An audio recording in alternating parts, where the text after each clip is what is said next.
نحمده ونصلي على رسوله الكريم اما بعد فاعوذ بالله من الشيطان الرجيم بسم الله الرحمن الرحيم وما قدر الله حق قدره إذ قالوا ما أنزل الله على بشر من شيء قل من أنزل الكتاب الذي جاء به موسى نورا وهدى للناس تجعلونه قراطيس تبدونها وتخفون كثيرا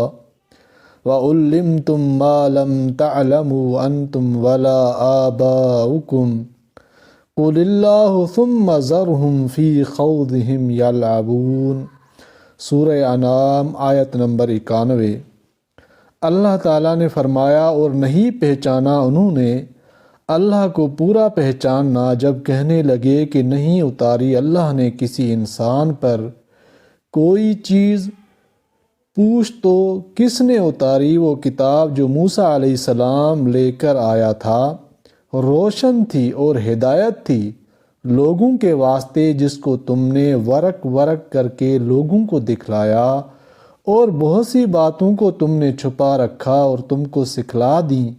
جن کو نہ جانتے تھے تم اور نہ تمہارے باپ دادے، تو کہہ دے کہ اللہ نے اتاری، پھر چھوڑ دے ان کو اپنی خرافات میں کھیلتے رہیں۔ دوسری آیت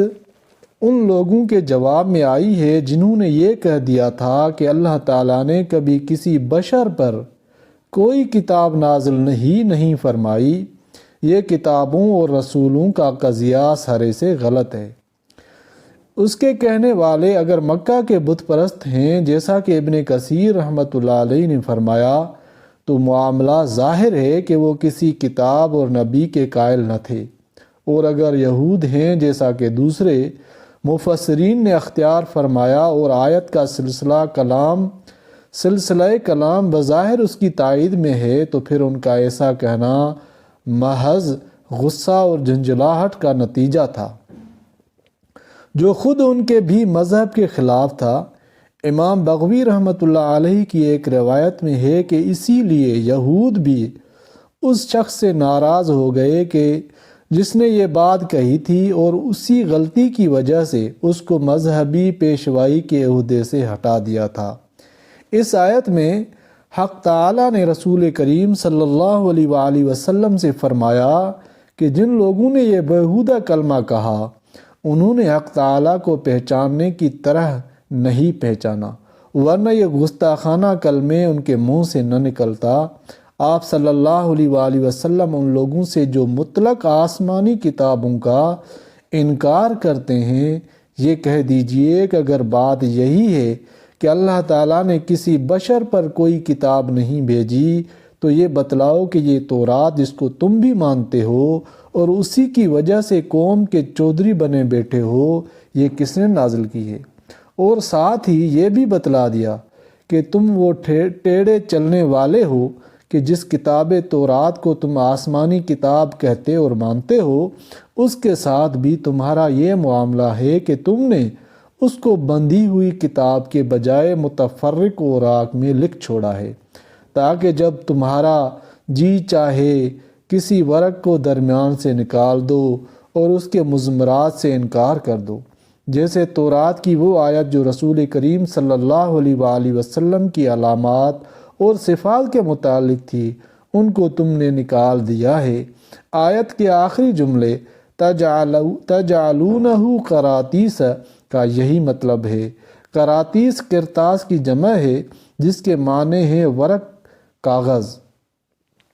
اس کے بعد انہی لوگوں کو مخاطب کر کے فرمایا وَعُلِّمْتُمْ مَا لَمْ تَعْلَمُوا أَنْتُمْ وَلَا آبَاؤُكُمْ، یعنی قرآن کے ذریعے تمہیں تورات و انجیل سے زائد بھی وہ علم دیا گیا ہے جس کی نہ تمہیں اس سے پہلے خبر تھی نہ تمہارے باپ داداؤں کو۔ آخر آیت میں فرمایا قُلِ اللَّهُ ثُمَّ ذَرْهُمْ فِي خَوْضِهِمْ يَلْعَبُونَ، یعنی اس سوال کا جواب کہ جب اللہ نے کوئی کتاب ہی نہیں بھیجی تو تورات کس نے نازل کی ہے، وہ تو کیا دیں گے؟ آپ صلی اللہ علیہ وآلہ وسلم ہی فرما دیجئے کہ اللہ تعالیٰ نے ہی نازل فرمائی ہے، اور جب ان پر حجت تمام ہو گئی تو آپ صلی اللہ علیہ وآلہ وسلم کا کام ختم ہو گیا۔ اب وہ جس لہو و لعب میں کھوئے ہیں ان کو ان کے حال پر چھوڑ دیجئے۔ اللہ تعالیٰ قرآن پاک کو سمجھنے اور عمل کرنے کی توفیق عطا فرمائے، آمین یا رب العالمین۔